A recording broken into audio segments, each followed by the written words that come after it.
over 50 million people have been affected by the virus, and more than 1.2 million people have lost their lives.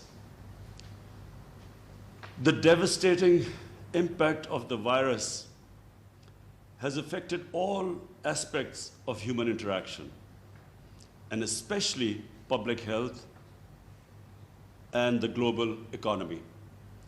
While progress has been reported in vaccine research, it is unclear as to when the vaccine will become universally available.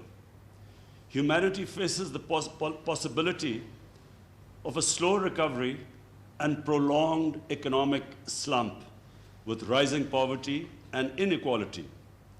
Under the circumstances, the imperative of a common approaches to limit the spread of the infectious diseases, reduce the effects, and develop potential remedies has increased manyfold.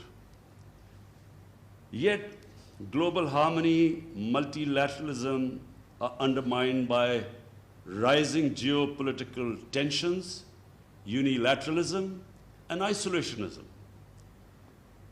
We believe that the SCO fraternity, with its core principles of solidarity and mutual support, would be effective in combating the effects of COVID-19.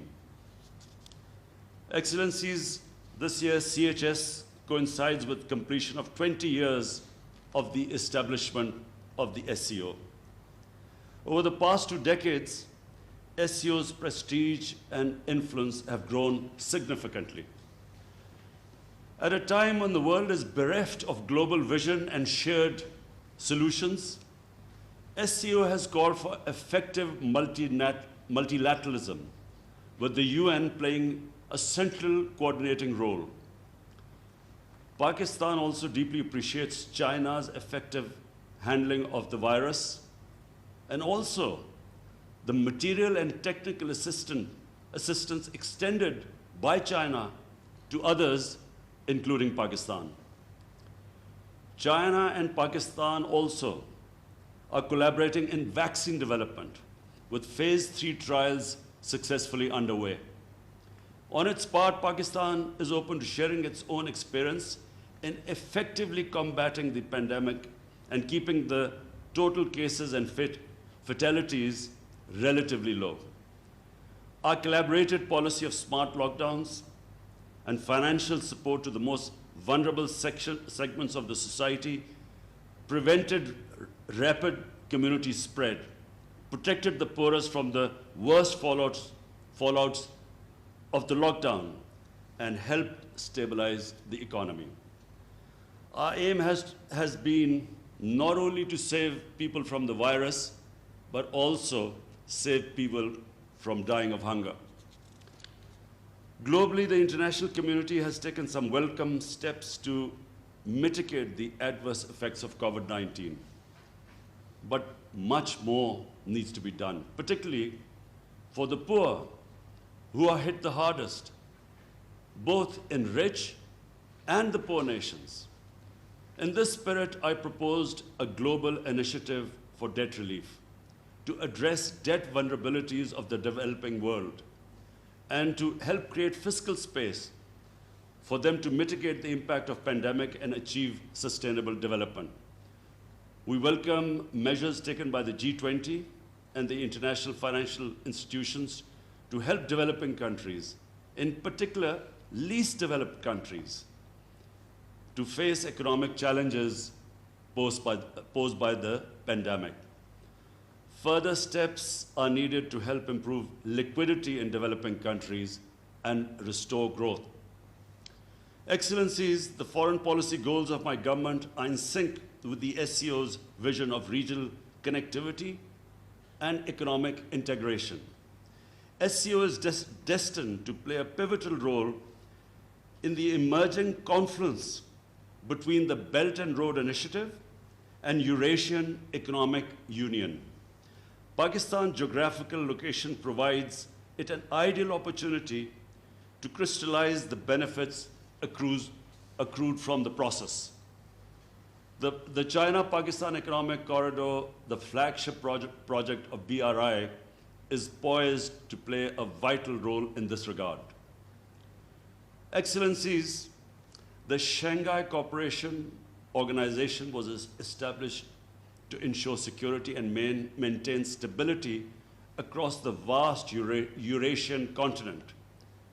Join forces to counter emerging challenges and threats, and enhance trade as well as cultural cooperation. SCO stands for strict observance of this principle and the principles of the UN Charter, such as equality and sovereignty of states, respect for territorial integrity, sanctity of borders, non-aggression, non-use or threat of force, and people's right for self-determination. On the occasion of the 75th anniversary of the United Nations, we strongly support the central role of the United Nations in maintaining international peace and security and advancing global sustainable development. We stress the importance of faithfully implementing UN Security Council resolutions for peaceful solutions of outstanding disputes to create an environment of stability and cooperation. Unilateral and illegal measures to change the status of disputed territories in violation of the UN Security Council resolutions run counter to this objective and adversely affect regional environment. Such measures must be condemned and opposed resolutely for being in violation of the SCO Charter and its well-established principles of interstate relations. Excellencies, I have consistently stressed that there is no military solution to the conflict in Afghanistan and that a negotiated political settlement is the best way forward. As a shared responsibility, Pakistan has steadfastly supported the Afghan-led and the Afghan-owned peace process. Our positive contribution facilitated the US-Taliban peace agreement.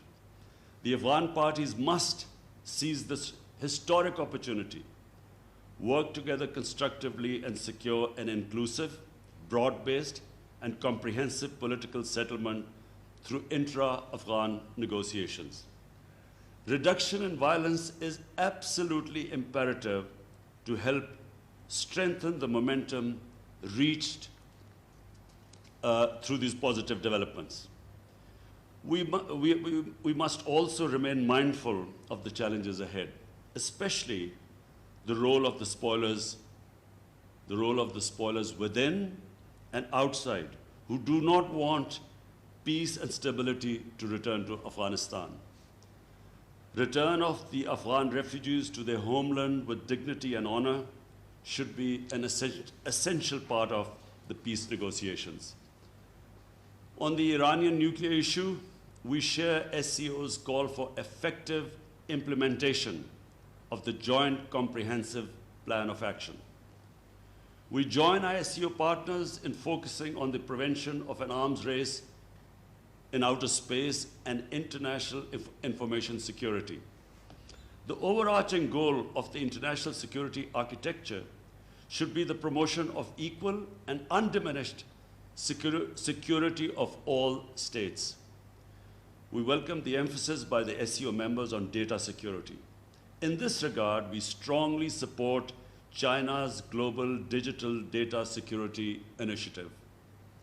We reiterate our strong support for coordinating our efforts at this relevant multilateral fora to counter the growing menace of narcotic drugs. Excellencies, Pakistan has been in the forefront of the struggle against terrorism. Our resolve to continue this fight remains undeterred.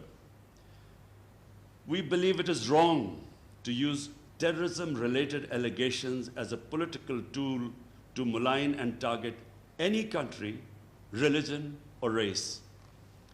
It's critical to address the scourge of terrorism in all its forms and manifestations, including state terrorism perpetrated against people living under foreign occupation in disputed territories. As we commemorate the 75th anniversary of the defeat of Nazism and fascism during the Second World War, we must learn lessons from history and work to ensure against the resurgence of such destructive ideologies.